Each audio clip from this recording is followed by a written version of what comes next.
Capítulo 3. A seguidora destemida, Maria Madalena.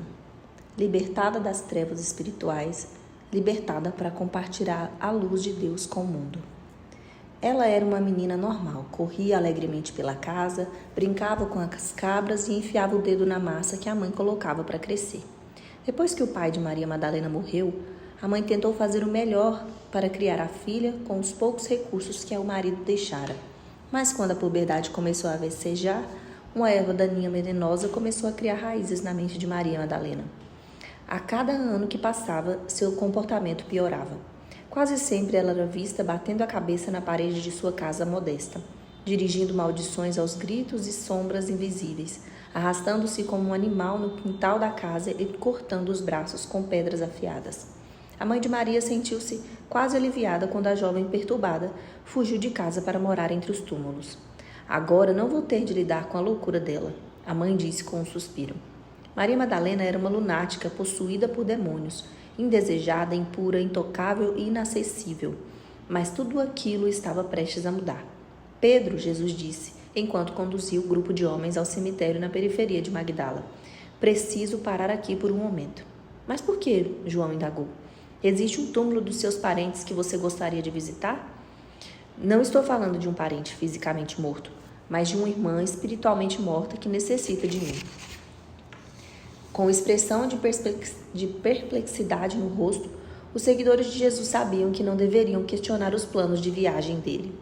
Parecia que ele tinha sempre uma prioridade que eles desconheciam. Tão logo o grupo de discípulos se aproximou dos túmulos, uma mulher com roupas esfarrapadas e semi-despidas saiu repentinamente de trás de um arbusto. Nós sabemos quem é você, a mulher disse com voz sibilante. É o Filho de Deus. O que quer conosco? Os discípulos recuaram ao ver aquela louca mal cheirosa, mas Jesus aproximou-se dela. Com certeza aquela não era a mulher que ele mencionara. Com um grito, Jesus dirigiu suas palavras à mulher, mas repreendeu os demônios dentro dela. Venha para fora. A mulher caiu ao chão como se tivesse sofrido um ataque violento. Depois de alguns instantes de gritos pavorosos e palavras obscenas, ela ficou totalmente imóvel. Ela está morta? Tiago perguntou. Não, meu amigo, Jesus respondeu. Ela está mais viva que nunca. Jesus ajoelhou-se ao lado dela, afastou-lhe os cabelos dos olhos e estendeu a mão. Maria, filha de Abraão, levante-se para uma nova vida. Os discípulos arregalaram os olhos quando Maria se levantou mentalmente sã. A aparência de louca foi substituída por uma paz perfeita. Obrigada, obrigada, ela gritou enquanto lágrimas de liberdade e alegria desciam por seu rosto, outrora exposto aos intempéries. Jesus virou-se para cumprir uma próxima missão, mas em vez de permanecer parada em temor reverencial, Maria correu para segui-lo. Os discípulos esperavam que Jesus a mandasse embora e ficaram bastante surpresos quando ele fez exatamente o oposto e acenou para que ela o acompanhasse. Naquele dia em diante, ela permaneceu entre os discípulos para fazer o que fosse necessário para colaborar com o ministério de Jesus. Uma análise mais cuidadosa. Não sabemos muito a respeito do encontro de Maria Madalena com Jesus e sua libertação dos demônios. Uma análise mais cuidadosa de sua libertação permite-nos apenas examinar uma única frase. Os 12 estavam com ele, e também algumas mulheres que haviam sido curadas de espíritos malignos e doenças. Maria, chamada Madalena, de quem havia saído 7 demônios. Lucas 8, 1-2. A Bíblia nos oferece muitos exemplos de homens e mulheres possuídos por demônios. Eles caíram no fogo, Mateus 17:15. Atiravam-se ao chão, Lucas 4:35. Tinham ataques, Mateus 17:15. Gritavam, Marcos 5:5, Lucas 4:33-34, 8:28. Exibiam força descomum, Lucas 8:29, Marcos 5:4. E espumavam pela boca, Lucas 9:39. Alguns se cortavam com objetos afiados, Marcos 5:5. Andavam nus e viviam em sepulcros, Lucas 8:27.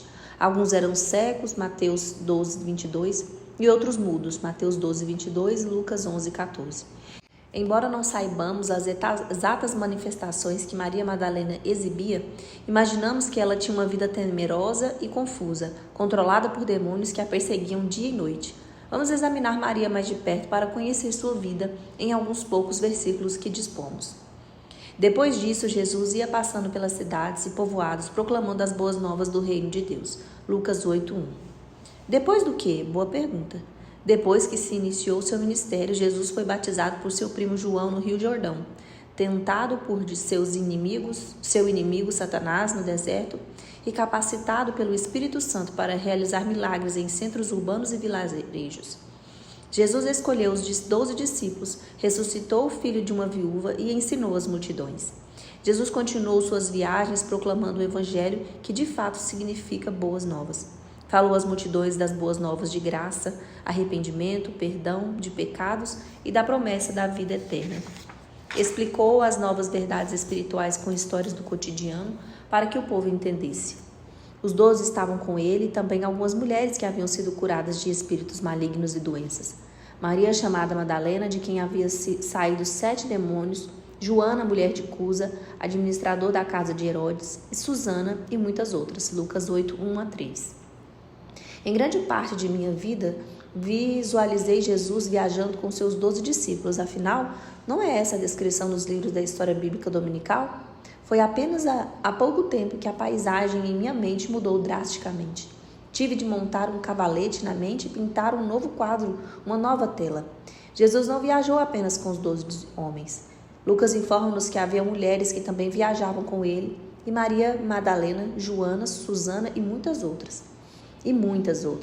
Eu me alegro com isso. Eram mulheres que haviam sido curadas, libertadas, salvas e a quem Jesus concedeu poder. Onde elas estiveram durante toda a minha vida? Estiveram presentes o tempo todo, mas não sei por que não tomei conhecimento da influência e do impacto que exerceram no ministério terreno de Jesus. Permiti que artistas do passado pintassem Jesus e sua comitiva em minha mente em vez de recorrer à Bíblia. Mas isso acabou. Então, quem era Maria Madalena? De todas as mulheres da Bíblia, talvez ela esteja cercada de mais mistério, mais conjecturas e mais suposições que as outras. Não temos muitas informações a não ser de onde ela era e como era antes de conhecer Jesus. 8 e 9 vezes na Bíblia, quando Maria Madalena é mencionada no grupo de outras mulheres, seu nome aparece em primeiro lugar. Naquela cultura, a ordem dos nomes indicava a ordem de importância. Mais de 50% das mulheres da Palestina na época de Jesus chamava-se Maria ou Salomé. Existem muitas Marias e é compreensível que tenham sido confundidas, mas Maria Madalena era claramente uma mulher de destaque e não poderia ser confundida com qualquer outra Maria no Novo Testamento. Todos sabiam de que mulher alguém estava falando quando dizia Maria Madalena. Sabemos também que Maria era de Magdala, uma das 9 cidades na costa oeste do Mar da Galileia. Localizava-se ao longo da antiga estrada de Nazaré a Damasco, não muito ao sul de Cafarnaum. Embora seu nome não apareça nos mapas atuais, Magdala localizava-se no centro do ministério de Jesus. Ao longo da história, a identidade de Maria Madalena confundiu-se com a de outras mulheres no Novo Testamento. Alguns sugerem que ela foi a pecadora que ungiu os pés de Jesus no jantar na casa do fariseu. Lucas 7,37. Lucas, porém, relata a história da mulher que ungiu os pés de Jesus no capítulo 7 e depois menciona Maria Madalena pela primeira vez no capítulo 8. Em nenhum lugar Maria Madalena é mencionada como mulher pecadora. Ela era simplesmente uma mulher de quem Jesus havia expulsado 7 demônios. Essas duas mulheres são totalmente diferentes, não importa o que os pintores renascentistas tenham retratado. Alguns chegaram a sugerir que Maria Madalena foi a mulher surpreendida em adultério, mas não sei quantos homens sentiriam atração por uma mulher possuída por 7 demônios, principalmente depois do que soubemos das manifestações típicas de outras entidades demoníacas. Não lemos em nenhum lugar do Novo Testamento que Jesus libertou alguém de demônios e depois disso, seus pecados estão perdoados. Em nenhum lugar Jesus usa a palavra pecador para descrever alguém possuído por demônios. Outra pista de que essas duas mulheres não são as mesmas encontra-se nas palavras finais de Jesus, a mulher surpreendida em adultério. Sua última ordem foi: vá em paz. Lucas 7,50. Não, venha e siga-me. Em Um Código da Vinci, o romancista Dan Brown sugere que Maria Madalena era casada com Jesus e que eles tiveram um filho juntos. O fio da história de Brown alegra que o apóstolo amado, na obra-prima de Leonardo da Vinci, A Última Ceia, era Maria Madalena, não o apóstolo João. Amiga, Jesus não se casou nem teve filhos. Uma informação importante como essa não teria sido omitida das Escrituras. Lamentavelmente, durante muitos anos, a arte foi a Bíblia dos analfabetos. E por causa dela, muitos mitos acerca de Maria Madalena transcorreram os séculos. Você não se sente feliz por viver numa época em que podemos segurar a Bíblia nas mãos e aprender a verdade de Deus diretamente dela? O que sabemos é isso. Maria Madalena foi uma mulher possuída e controlada por 7 demônios, mas a certa altura da vida ela teve um encontro com Jesus, que a libertou das garras de Satanás e a colocou nas mãos de Deus. Naquele ponto em diante, creio que a missão de Maria foi fazer o possível para servir ao seu Salvador, Senhor, Médico, Redentor e Mestre. E como ela fez isso? Essas mulheres ajudavam a sustentá-lo com seus bens. Lucas 8:3. Assim como a maioria de nós, tenho a sensação de que Maria e as outras mulheres fizeram o que precisavam fazer. Viram a necessidade e a supriram. Apoiaram Jesus e seu ministério em termos financeiros, pessoais e espirituais. A palavra ajudar origina-se do grego diáconos, às vezes traduzida por ministrar. É daí que vem a palavra diácono ou diaconisa. A expressão com seus bens também é traduzida por seus recursos e suas fazendas. Não sabemos de onde aquelas mulheres obtinham seus ganhos, apenas que eram mulheres de recursos e generosas. Elas também se sentavam aos pés de Jesus quando ele ensinava, não se importavam com os limites culturais e religiosos criados pelos homens, que proibiam as mulheres de ser doutrinadas por um rabino. Quando se encontrou com Jesus, o ressurreto, ao lado do sepulcro vazio, Maria Madalena dirigiu-se a ele como mestre. Ela não o chamou de médico, provedor ou governador. Jesus era tudo isso e muito mais. Porém, a primeira reação dela foi dirigir-se a ele da maneira como o conhecia melhor. Ele era seu mestre. Parece que aquelas mulheres estavam dispostas a contrariar as normas sociais para servir a Jesus da mesma forma que Jesus estava disposto a ultrapassar os limites de gênero para convidá-las. Fico feliz por elas terem dito sim. E quanto a Maria Madalena, sua missão mais importante ainda estava por vir. No terceiro dia, em questão de 3 anos, Jesus virou o mundo de cabeça para baixo. Seus seguidores tinham grandes expectativas em relação ao estabelecimento de seu reino na terra. E apesar de Jesus ter tentado prepará-los, eles foram pegos completamente desprevenidos quanto à sua prisão e crucificação. Quando o corpo de Jesus foi colocado no sepulcro, cuja entrada era fechada com uma pedra enorme, os discípulos viram suas esperanças e sonhos desaparecerem. Maria estava entre aqueles cujos sonhos foram dispersos ao pé da cruz. Mal sabia ela que o melhor ainda estava por vir. Vamos acompanhá-la na madrugada daquele domingo de tantos anos atrás. Ainda estava escuro quando Maria se levantou após outra noite sem dormir, agitada e virando na cama de um lado para o outro.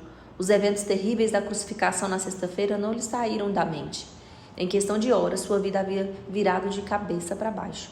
Suas esperanças e sonhos escorreram com cada gota do sangue precioso de Jesus.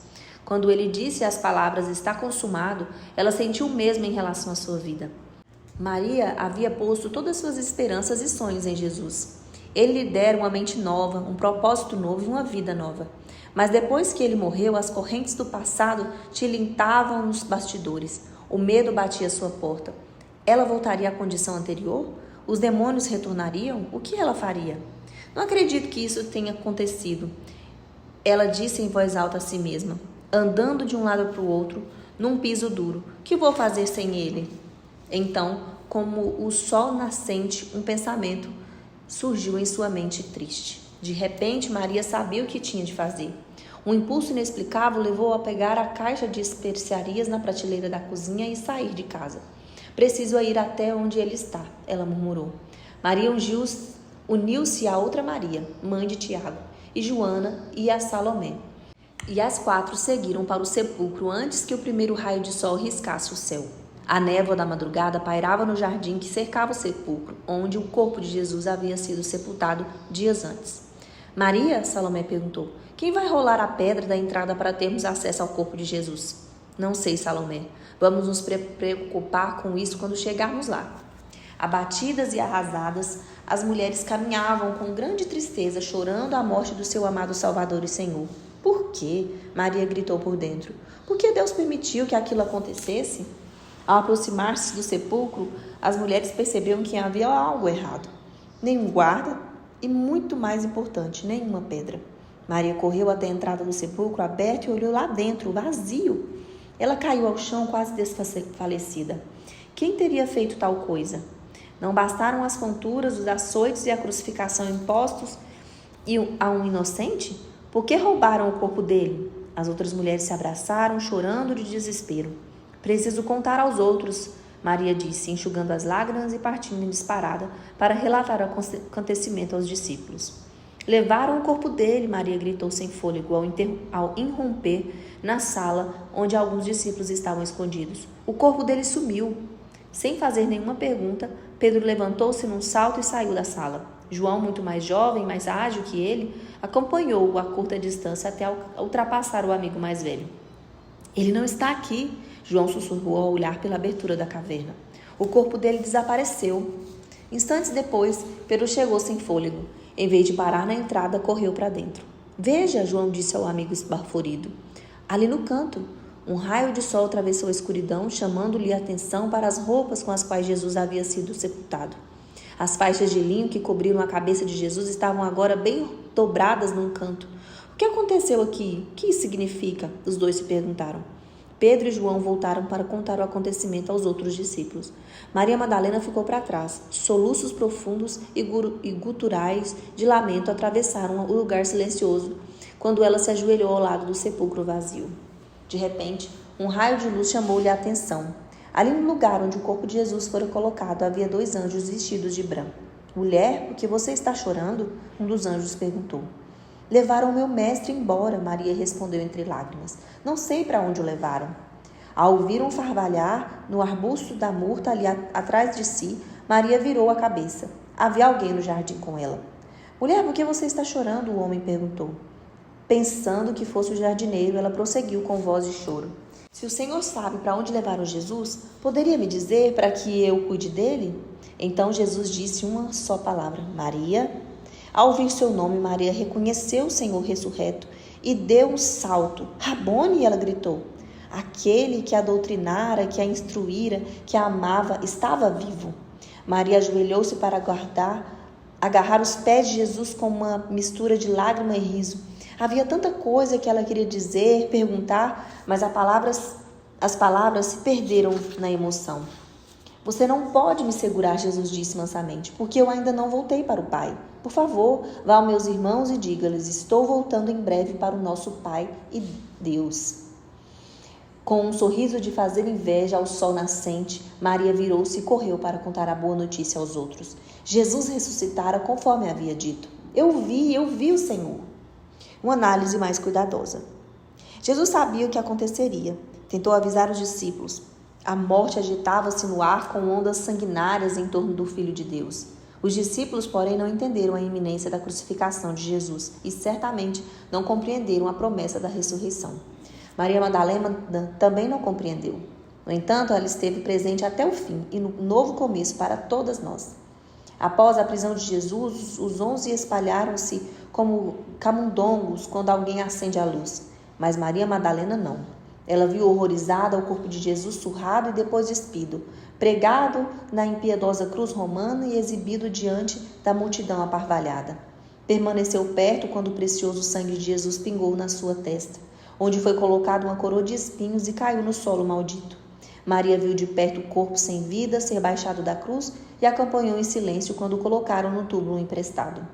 Não temos história de Maria Madalena fugindo das autoridades, escondendo-se atrás de portas trancadas ou negando sua ligação com Jesus aos espectadores curiosos. Não é maravilhoso saber que Jesus escolheu essa discípula leal para ser a primeira a vê-la em sua forma ressurreta? A ressurreição de Jesus foi o eixo central de toda a história. E mesmo assim, ele esperou até que Pedro e João saíssem do sepulcro vazio para tornar presença conhecida uma mulher sozinha.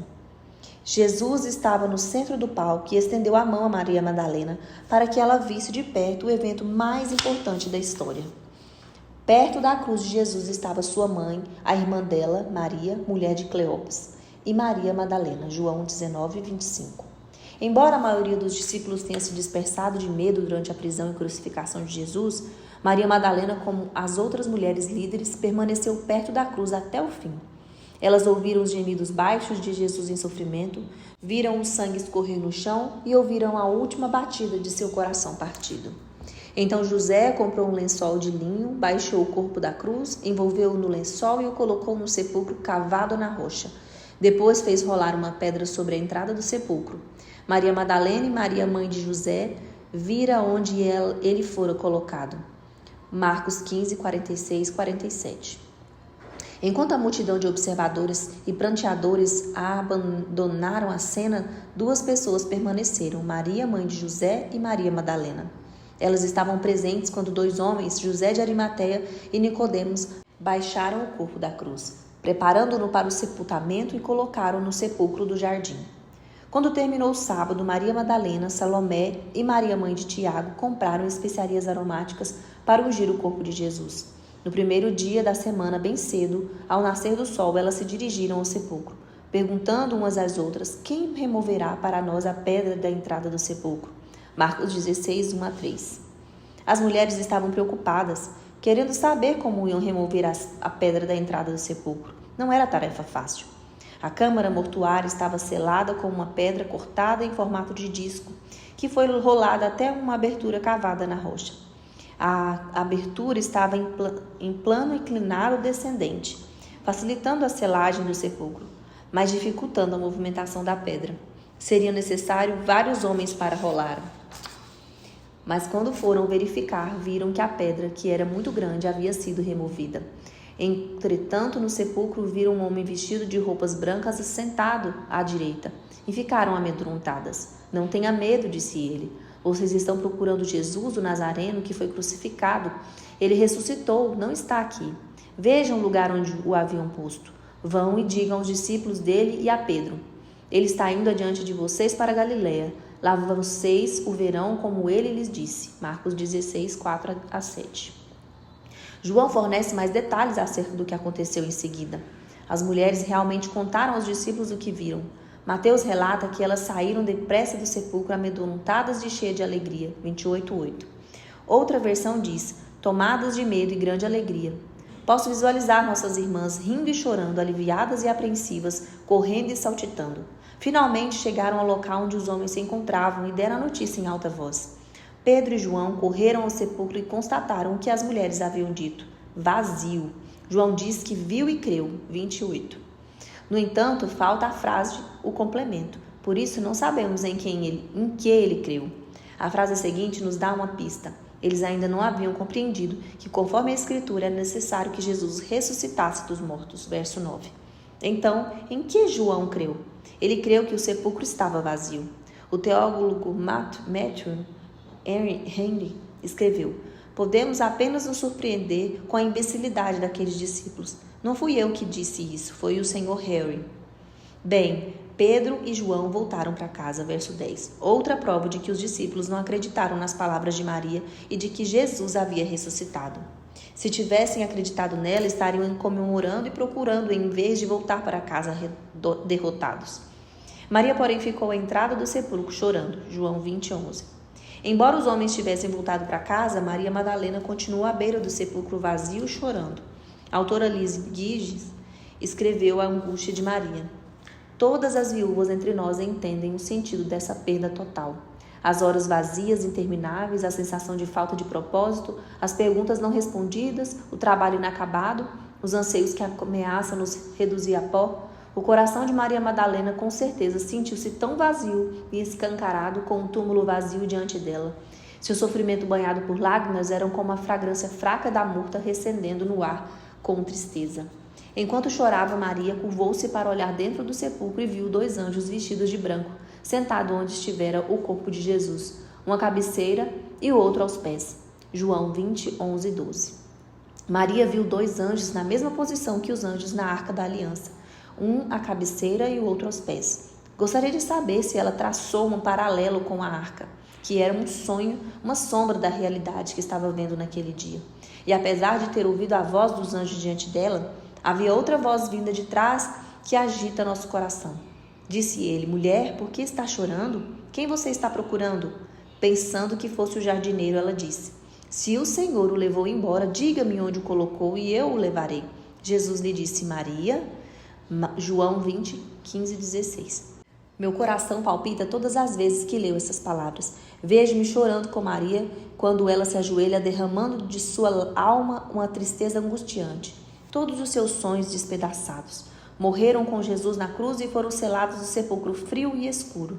Da mesma forma que uma onda arrebatadora, o sepulcro vazio apagou os 3 anos mais importantes da vida dela. E de repente, tudo mudou com uma palavra: Maria. Assim que ele proferiu seu nome, Maria viu que era Jesus. Jesus havia ensinado antes: eu sou o bom pastor, conheço as minhas ovelhas e elas me conhecem. As minhas ovelhas ouvem a minha voz e eu as conheço, e elas me seguem. João 10, 14, 27. Quando o pastor disse seu nome, aquela cordeira preciosa reconheceu-o imediatamente. E qual foi a primeira palavra que o Salvador ressurreto disse? Mulher. Você não acha isso maravilhoso? Jesus veio para libertar as mulheres da opressão religiosa e social da época. Ele honrou as mulheres, respeitou as mulheres, estabeleceu as mulheres. Suas primeiras palavras após a ressurreição foram dirigidas a uma de nós e, em certo sentido, a todas nós. Então, voltando-se para ele, Maria exclamou em aramaico: Rabone, que significa mestre. Jesus disse: não me segure, pois ainda não voltei para o Pai. Vá, porém, aos meus irmãos e diga-lhes: estou voltando para o meu Pai e Pai de vocês, para meu Deus e Deus de vocês. João 20, 16, 17. O que Maria fez ao ver que Jesus estava vivo? A mesma coisa que eu faria se visse uma pessoa querida, considerada morta, aparecer de repente. Eu a seguraria com força e me penduraria nela desesperadamente. A palavra grega para segurar significa, de fato, apertar ou agarrar. Uma versão diz: não me detenhas. Além de precisar soltar a mão das roupas dele, ela precisava deixar para trás sua antiga definição de quem era Jesus. Seu amigo e mestre se transformara repentinamente em algo muito maior que um homem justo vinculado ao lugar e ao tempo em que ela vivia. Agora ele era o Salvador ressurreto para toda a humanidade, para sempre. Maria precisava soltar a mão das roupas de Jesus porque ele a estava enviando a uma missão especial. Havia lugares para ela ir e pessoas para ver. Da mesma forma que escolheu Maria de Belém para trazer ao mundo o bebê Jesus, Jesus também escolheu Maria de Madalena para trazer ao mundo a notícia do Cristo ressurreto. Maria Madalena foi e anunciou aos discípulos: eu vi o Senhor, e contou o que ele dissera. João 20, 18. Os 4 evangelhos concordam que Maria foi a primeira a testemunhar a ressurreição e a primeira a dar a notícia. Pedro e João eram 2 amigos mais chegados de Jesus. Em seu evangelho, João refere-se a ele próprio como aquele a quem Jesus amava. Apesar disso, quando Pedro e João chegaram ao sepulcro vazio, Jesus manteve-se em silêncio. Aguardou até que eles partissem e Maria Madalena estivesse sozinha. Por quê? Desconheço todos os motivos pelos quais ele fez isso.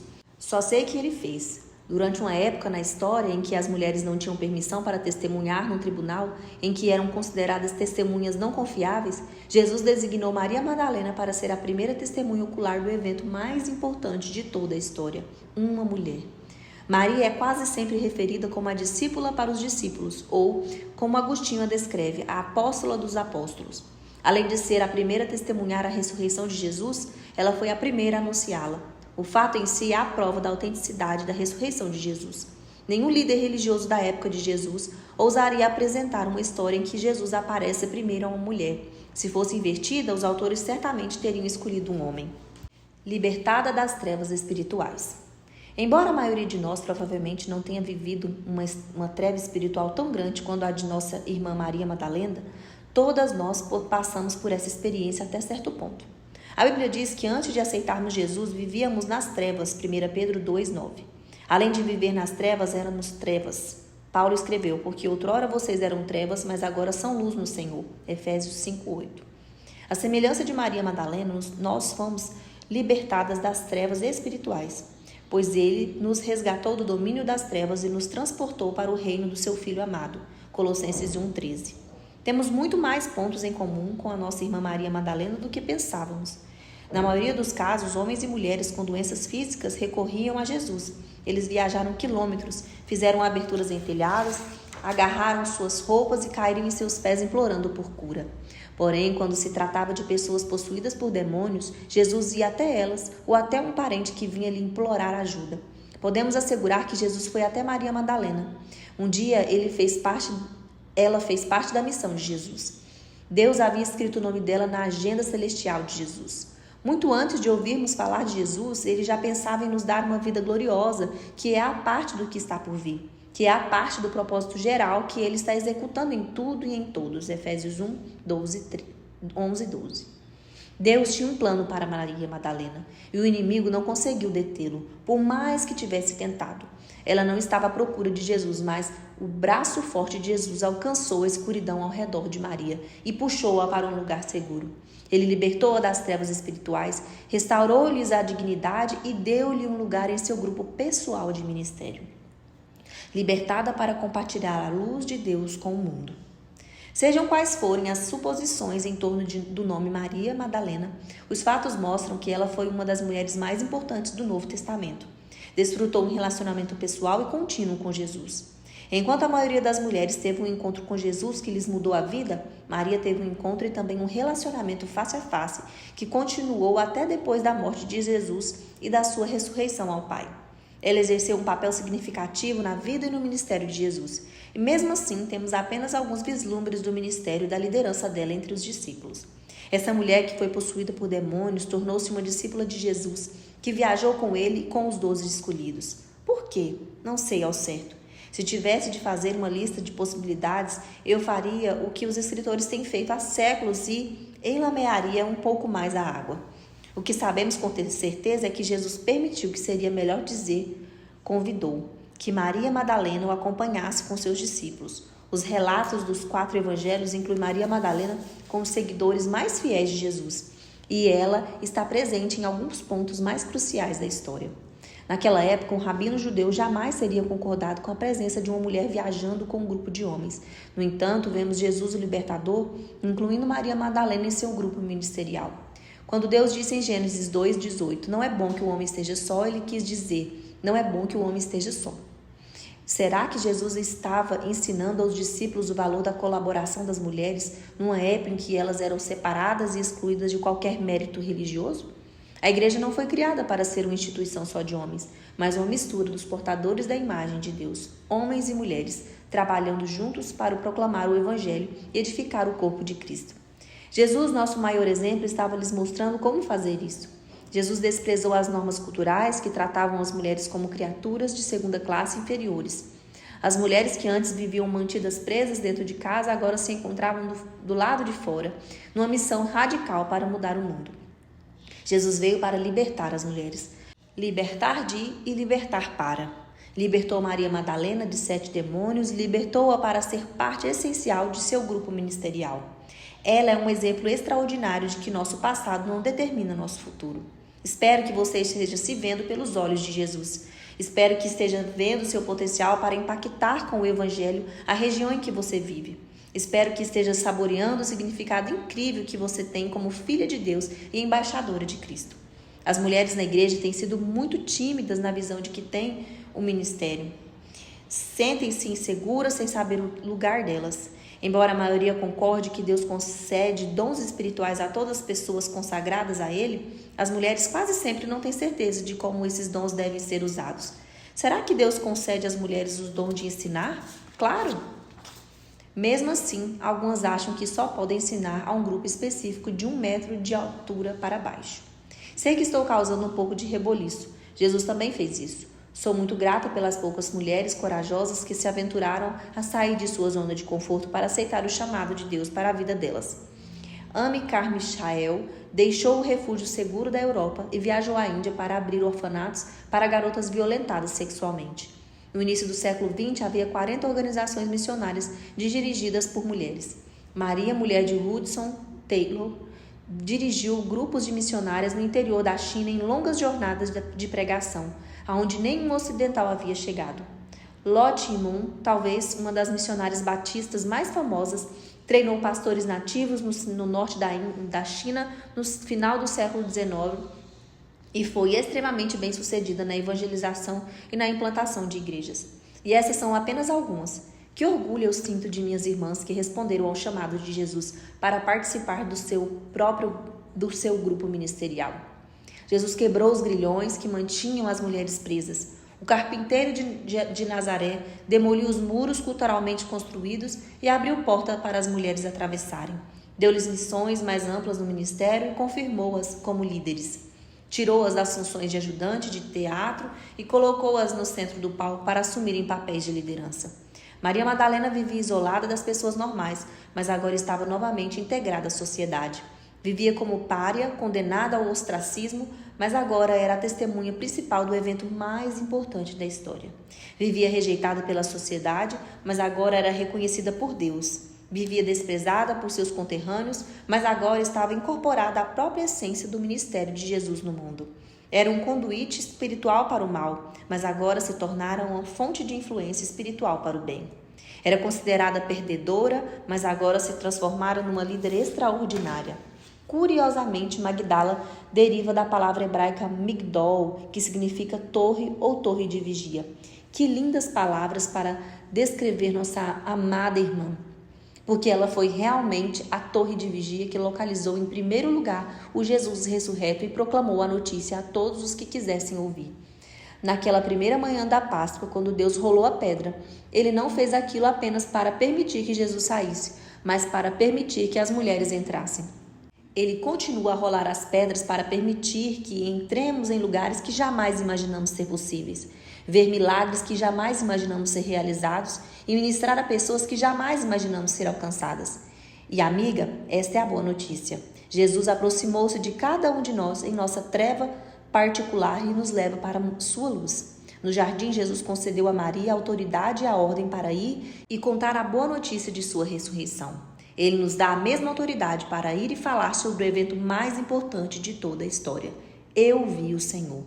Assim diz o Senhor, no tempo favorável eu lhe responderei, e no dia da salvação eu o ajudarei, para dizer aos cativos, saiam, e àqueles que estão nas trevas apareçam. Isaías 49, 8, 9.